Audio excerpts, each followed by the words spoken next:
Hello, it's Big Ears here. Are you ready for a story? Are you ready for a story called Wombat Stew by Marcia Vaughan and Pamela Lofts? One day on the banks of a billabong, a very clever dingo caught a wombat and decided to make wombat stew, gooey brewy, yummy chewy wombat stew. Platypus came ambling up the bank. "G'day, Dingo," he said, snapping his bill. "What is all that water for?" "I'm brewing up a gooey chewy stew with that fat wombat," replied Dingo with a toothy grin. "If you ask me," said Platypus, "the best thing for a gooey stew is mud, big plops of billabong mud." "Plops of mud?" Dingo laughed. "What a good idea! Righto, in they go." So Platypus scooped up big blops of mud with his tail and tipped them into the billy can. Around the bubbling billy, Dingo danced and sang, "Wombat stew, gooey brewy, yummy chewy wombat stew." Waltzing out from the shade of the ironbarks came Emu. She arched her graceful neck over the brew. "Oh no, Dingo," she fluttered. "What have we here?" "Gooey chewy wombat stew," boasted Dingo. "If only it were a bit more chewy," she sighed. "But don't worry, a few feathers will set it right."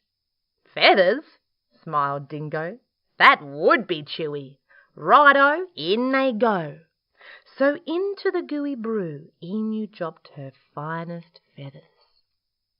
Around and around the bubbling billy Dingo danced and sang, "Wombat stew, crunchy munchy for my lunchy wombat stew."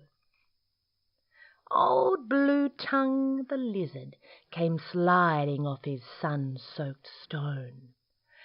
"Silly Dingo," he hissed, "there are no flies in this stew. Can't be wombat stew without crunchy flies in it." And he stuck out his bright blue tongue. "There's a lot to be said for flies," agreed Dingo, rubbing his paws together. "Righto, in they go."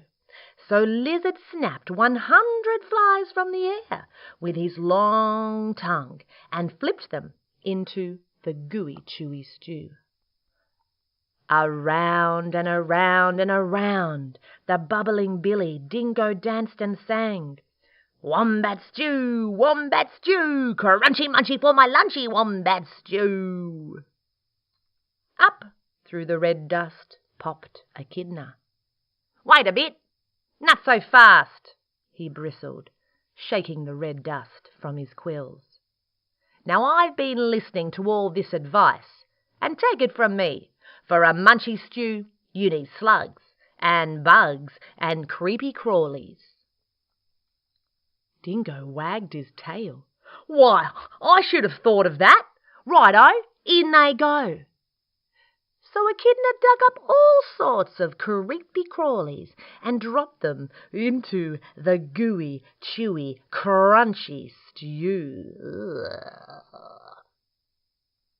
The very clever Dingo stirred and stirred, all the while singing, "Wombat stew, hot and spicy, oh so nicey, wombat stew."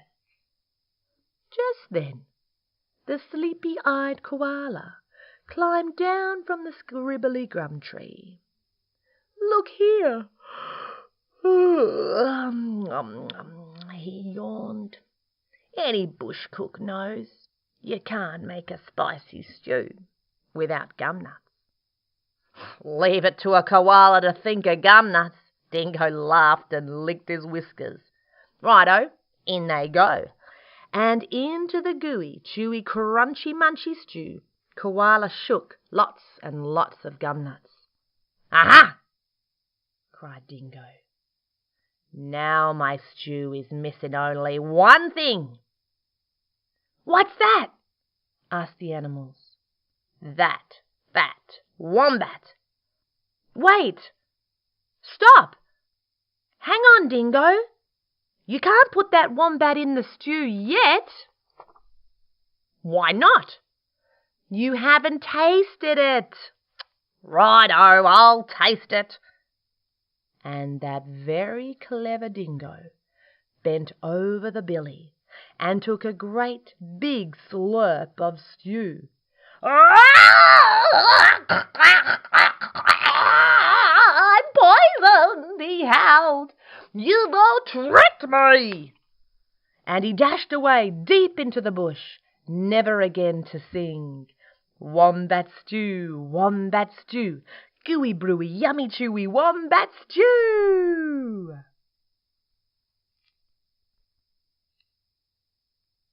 Well, what a great story.